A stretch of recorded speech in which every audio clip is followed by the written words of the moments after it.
Henry Kissinger, world famous as US Secretary of State and National Security Advisor under Nixon and Ford, by some hailed as a hero, by others maligned as a war criminal. Kissinger wrote a top-secret report in 1973 called National Security Study Memorandum, or NSSM 200, also called the Kissinger Report. It talks about the planet's resources, all right. Henry Kissinger came up with a marvelous plan to consolidate the smooth flow of valuable resources from various countries across the world to the US. According to Kissinger, taking other countries' resources was easy as long as countries were stable. Unstable countries were difficult to access. So the question he posed was, how do we stabilize less developed countries? Because for some reason, the planet's most valuable resources, such as oil, natural gas, gold and minerals, were all in less developed countries. In his infamous report, he wrote, "Wherever a lessening of population pressures through reduced birth rates can increase the prospects for such stability, population policy becomes relevant to resource supplies and to the economic interest of the United States." Fancy words to say that in order to create stability, one needs population policy. What does that mean? Legalizing abortion, giving families money if they use contraception, if they accept sterilization and/or abortion. And if that isn't sufficient, population policy means forced birth control, forced sterilization and forced abortions. Furthermore, Kissinger advised withholding aid, disaster aid and food aid if a less developed country refused to implement the US population control programs. That was the way to pillage a country of its resources, create stability by reducing the population, and, most importantly, by getting rid of the anti-imperialist youth, the youngsters who tend to ask critical questions. They had to disappear. The result? A massacre worldwide, documented thoroughly in various excellent and courageous research papers that, for some reason, were ignored by the mainstream media and by the UN itself. We will give you two examples, two of many: China and Peru. We all know about China's one-child policy that started in 1979. In 2015, this policy was changed into a two-child policy if the first baby is a girl. How does that work in practice? With the financial help of the United Nations Population Fund, formerly known as the United Nations Fund for Population Activities, the UNFPA, China developed state-of-the-art tracking systems and computer surveillance programs to keep track of women's monthly cycles. And if a woman is pregnant, the program will know immediately whether the unborn baby is her first, or, if it's a second, whether her first child was indeed a girl. If the system shows the baby in her belly is not allowed by the government to be there, she will be arrested and have a forced abortion. That, my dear viewer, is China's policy as approved of and stimulated by the UN. As soon as I was taken out of the van, I saw hundreds of pregnant moms there, all of them just like pigs in the slaughterhouse. The room was full of mums who had just gone through a forced abortion. Some mums were crying, some mums were screaming, and one was rolling on the floor in unbearable pain. Then it was my turn. It was the end of the world for me. When the surgery was finished, the nurse showed me part of my baby's bloody foot with her tweezers. After the forced abortion, the fetus or baby is left with its mother, either in bed or in a bucket. This insane sadistic cruelty is topped up with the absence of any kind of support system for the traumatized parents. As we want people to know what is happening in the world with the support of the UN, we will show some shocking pictures. If you don't want to watch, that's understandable and we fully respect that. Simply close your eyes for 16 seconds, starting from the moment the music changes. Now.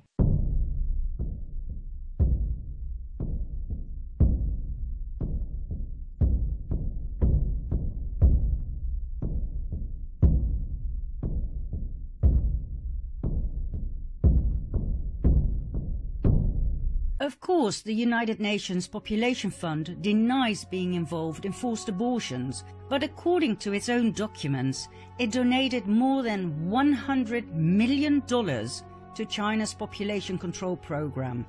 It financed a $12 million computer complex, specifically to monitor the population program. It provided the technical expertise and personnel that trained thousands of Chinese population control officials. In China, abortions have been used as a weapon of mass destruction. Hundreds of millions of lives have been exterminated. The UN Population Fund was complicit in China's population control policies from the beginning. They did not only turn a blind eye to abuses, but helped facilitate and fund them. The UN Population Fund funded birth restrictions, it funded forced abortions, it funded China's coercive family planning bureaucracy. They also defended China's actions. Congressman Christopher Smith, co-chairman of the Congressional Executive Commission on China, 2017.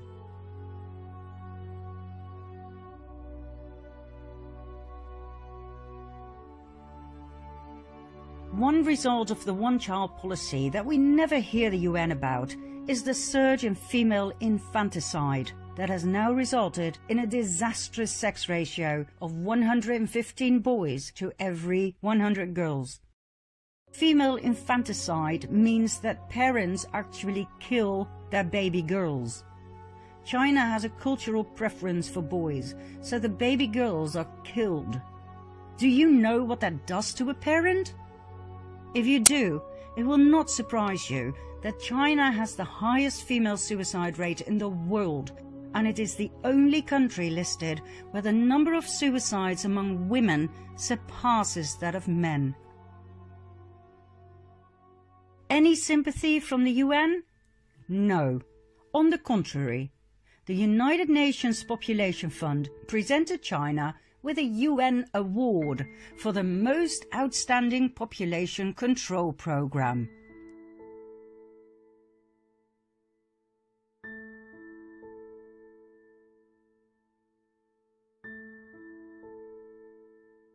Oh, and let's not forget their official mission: to deliver a world where every pregnancy is wanted, every childbirth is safe, and every young person's potential is fulfilled.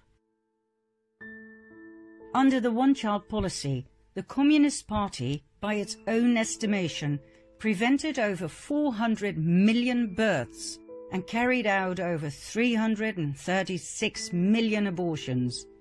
More children were aborted under the one-child policy than the entire population of the United States. In April 2017, the Trump administration stopped funding the United Nations Population Fund.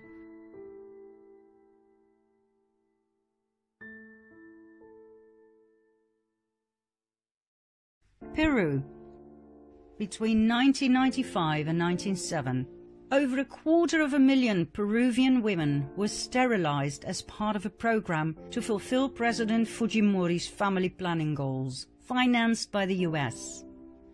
Although this campaign was called the Voluntary Surgical Contraception Campaign, many of these procedures were forced.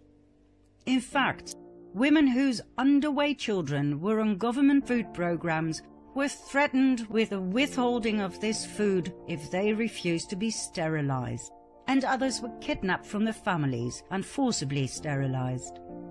In a little over 2 years, 250,000 women were deeply traumatized. Most of them were poor and indigenous. Not all women survived the surgery due to poor hygiene in the local hospitals. At least 100 women from my area went to the clinic that day. We were promised medicine. A lorry took us to the clinic. We all arrived innocent and happy. Then we heard screams and I just ran, but the doors were locked so I could not escape. I was 3 months pregnant. The health center staff knew this. They still went ahead.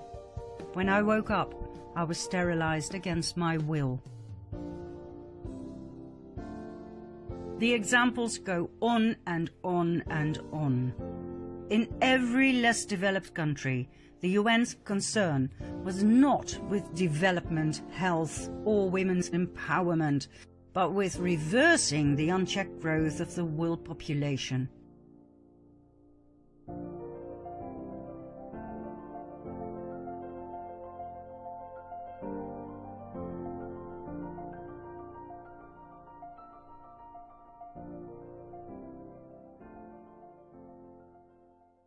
From the very beginning, the concept of a population explosion was a false alarm specifically designed to allow rich nations to pillage the resources of the poorer nations.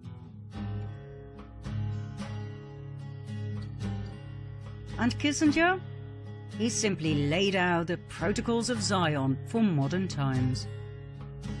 Who is Kissinger really?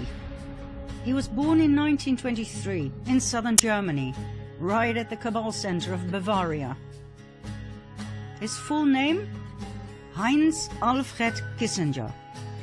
He claims to be Jewish, but his credentials show all the signs of Khazarian roots. His family name wasn't Kissinger, it was Loeb. The name Kissinger was adopted in 1817 by his great-great-grandfather, Meyer Loeb, after the Bavarian town of Bad Kissingen. The name Meyer Loeb struck a chord. Hadn't we seen that name before? Meyer Amschel Rothschild's great-grandfather's name was Loeb Rothschild. Meyer Rothschild, Loeb Rothschild, Meyer Loeb Kissinger. We wouldn't be surprised if one day the truth will be presented about Henry Kissinger being a Rothschild. In order to understand the UN for what it really is, the ultimate cabal monster, one must know about the countless NGOs that are connected, directly or indirectly, to the UN. NGO means non-governmental organization. It means they don't have to pay tax, as they are non-profit organizations. It doesn't matter if they make astronomical piles of money. All NGOs are tax-exempt under the Internal Revenue Code, Section 501C. In this case, most of them are 501c3s and 501c4s. Not long ago, we believed NGOs do good things. Well, upon researching the NGOs set up by the UN and working for the UN, we were in for a rude awakening. We've already seen the United Nations Population Fund aiding and paying for the Chinese Communist government with its horrid population control policy. Then there's the Population Council, yet another non-profit organization aimed at eugenics and depopulation. Eugenics intends to improve the genetic quality of the human race. We all know where that led to in World War II. Isn't it remarkable that the Population Council actually presents itself as addressing critical health and development issues such as voluntary family planning and girl empowerment? Really? Let's have a closer look, shall we? The Population Council was founded in 1952 by John D. Rockefeller III. It addressed the problem of overpopulation stating that modern civilization had reduced the operation of natural selection by saving more weak lives and enabling them to reproduce, resulting in a downward trend in genetic quality. That genetic quality had to be protected, and so the Population Council was set up to devote itself to reduce the fertility of the world population. Rockefeller became the organization's first president. He was succeeded by members of the American Eugenics Society. Early grants supported studies in embryonic development and paid for sterilization experiments on women with bad hereditary history.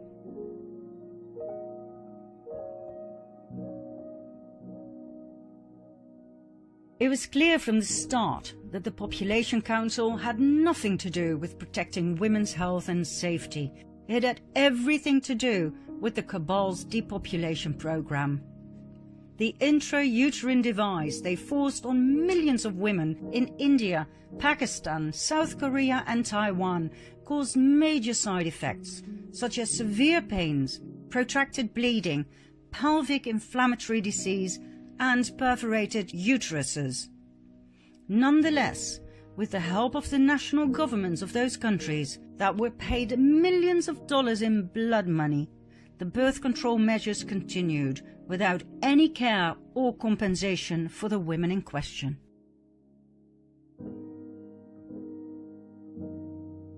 In 1969, the Population Council published an article entitled "Beyond Family Planning."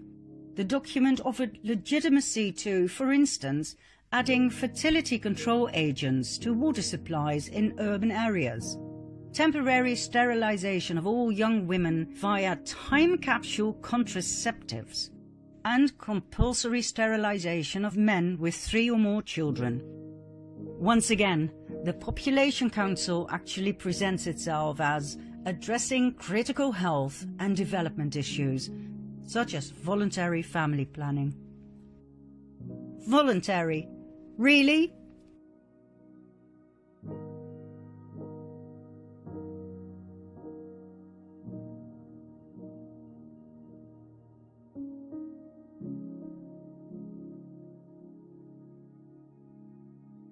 These are the kind of population control NGOs we are dealing with.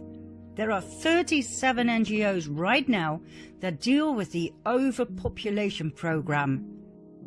37 NGOs worldwide advocating negative population growth, repeating over and over again the words sustainability, devastating effects, overpopulation, environment. Call it group hypnosis, call it brainwashing. You don't believe me? Here are just a few. Negative Population Growth, a non-profit membership organization that aims to educate the American public and political leaders about the devastating effects of overpopulation on the environment, natural resources, and the overall standard of living. They advocate for a significant reduction in current population numbers in the US. A significant reduction? How, for God's sake? The 10 Million Club Foundation. This Dutch foundation aims to bring about public awareness of the need to reduce the Netherlands' population significantly so as to create a truly sustainable society. Reduce the population of my country significantly? Excuse me? Rientro Dolce, an Italian association that concerns itself with overpopulation, environment and energy. Its name comes from Marco Panella's idea of a mild return to a world with 2 billion human beings. What? A mild return? What does that mean? Killing the other 5.5 billion softly with a smile? Hugging them to death? Oh, and then there's Planned Parenthood. Yet another NGO that has our best interests at heart. The International Planned Parenthood Federation was founded in Brooklyn, New York in 1917 by Margaret Sanger as a birth control clinic. In 1942, the name Planned Parenthood was chosen. Planned Parenthood grew into a huge enterprise with more than 600 abortion clinics in the US alone. Every year, it is responsible for the abortion of approximately 350,000 babies. In several American states, abortion is allowed up to and including the moment of birth. Full-term abortion is the term coined for this event. The doctors at Planned Parenthood have no problems with this. On the contrary, on several occasions, medical staff were caught on hidden cameras selling body parts of aborted babies to third parties. Nurses admitted to knowing exactly how to turn the baby in its mother's womb so that the internal organs would not be harmed during the abortion, in order to harvest them after the procedure. They admitted the aborted babies were alive when their bodies were cut open to retrieve the organs, commissioned by well-paying third parties.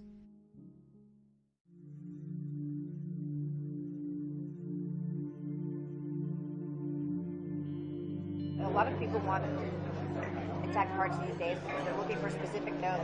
Yesterday was the first time she said people wanted lungs.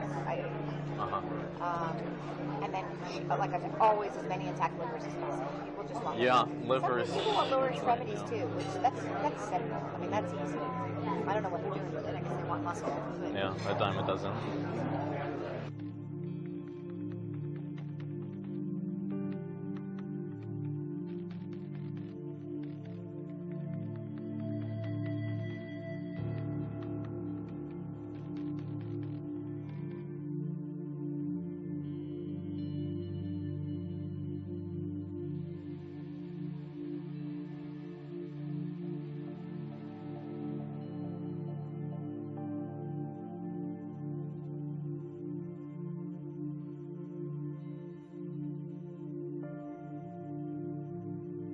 I'm the medical director for the national office for all of the affiliates.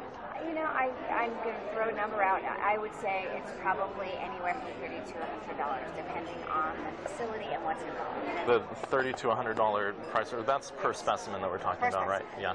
Yes. How much of a difference can that actually make if you know what's expected or what we need versus? It makes a huge difference. I'd say a lot of people want liver, and for that reason,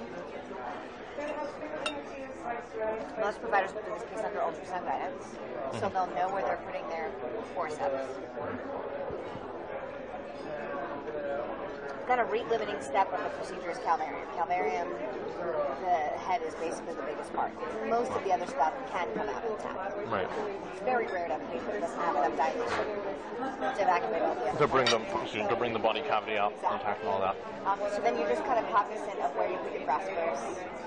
You try to intentionally go above and below the thorax so that, we've been very good at getting heart, lung, liver, because we know that, so I'm not going to crush that part. I'm going to basically crush below, I'm going to crush above, and I'm going to see if I can get it intact. And with the calvarium, in general, some people will actually try to change the presentation so that it's not a vertex, because when it's a vertex presentation, you never have enough dilation at the beginning of the case unless you have real huge amount of dilation to deliver an intact calvarium.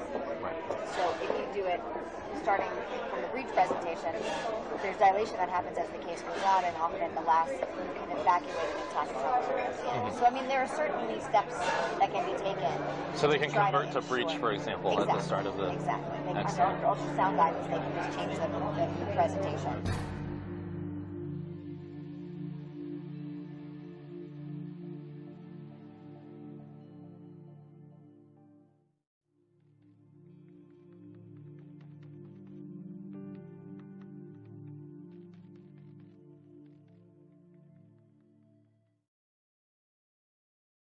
Federal abortion ban is a law, and laws are up to interpretation. So if I say on day one I do not intend to do this, what ultimately happens doesn't matter.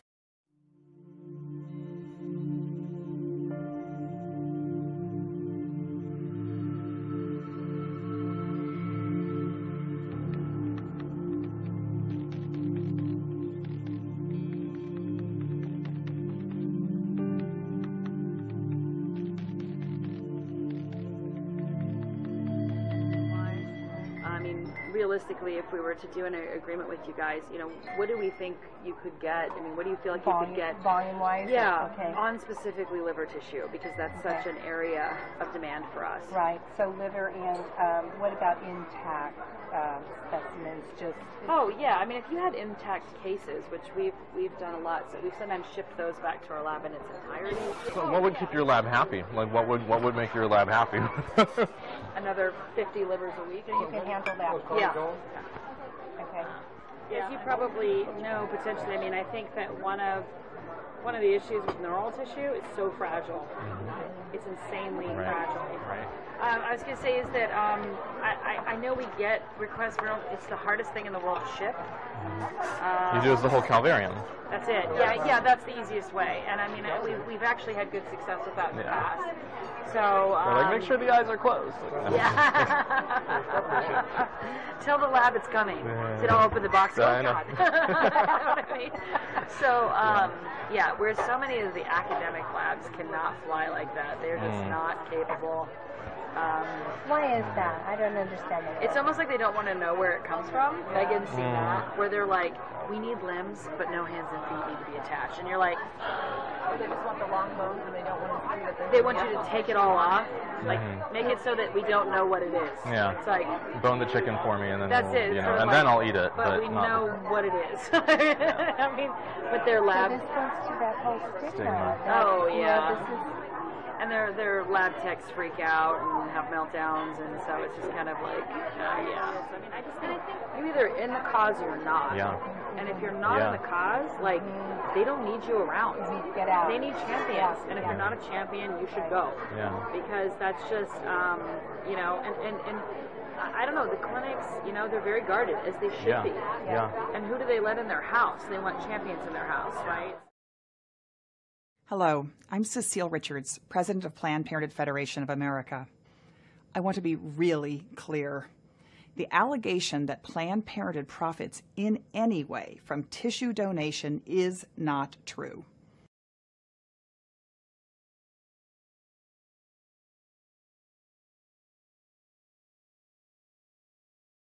What would you expect for intact tissue? What sort of compensation? What sort of... Well, why don't you start by telling me what you're used to paying?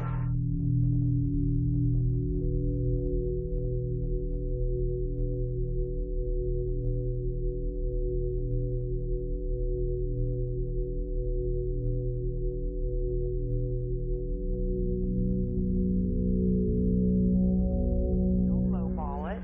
Tell me what you really... $75 a specimen. Oh, that's way too low. Really, that's way too low. I want to keep you happy. I've been at places that did 50 too. But see, we're not in it for the money.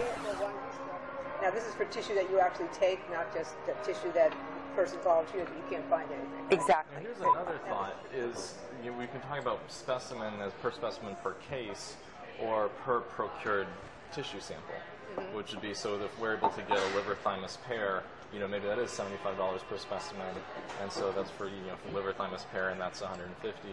Versus if we can get liver thymus, brain hemisphere, and all that, then and then so that protects us, so that we're not paying for what we can't use. I mean, it also. I want a Lamborghini. That's how I want a Lamborghini. Don't we all, right? Yeah, exactly. Planned Parenthood has been receiving millions from, for instance, the American government, the Bill and Melinda Gates Foundation, the Buffett Foundation, the Ford Foundation, the Turner Foundation, and many others. The Bill and Melinda Gates Foundation gave no less than $89.5 million to Planned Parenthood. Why? To kill unborn babies? Why the heck do they call this charity?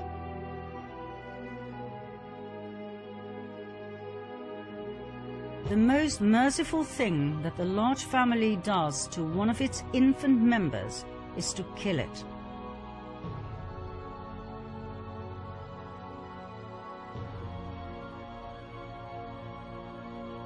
The most urgent problem today is how to limit and discourage the over-fertility of the mentally and physically defective.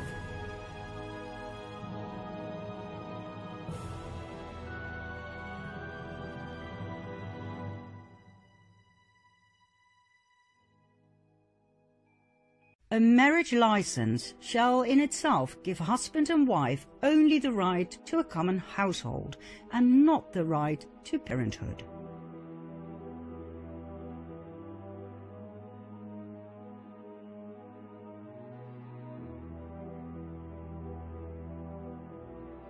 No woman shall have the legal right to bear a child, and no man shall have the right to become a father without a permit for parenthood.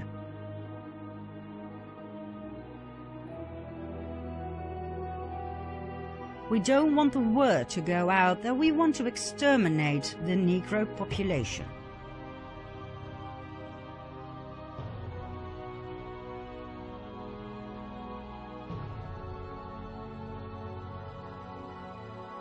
But from my view, I believe that there should be no more babies. I admire Margaret Sanger enormously. Her courage, her tenacity, her vision.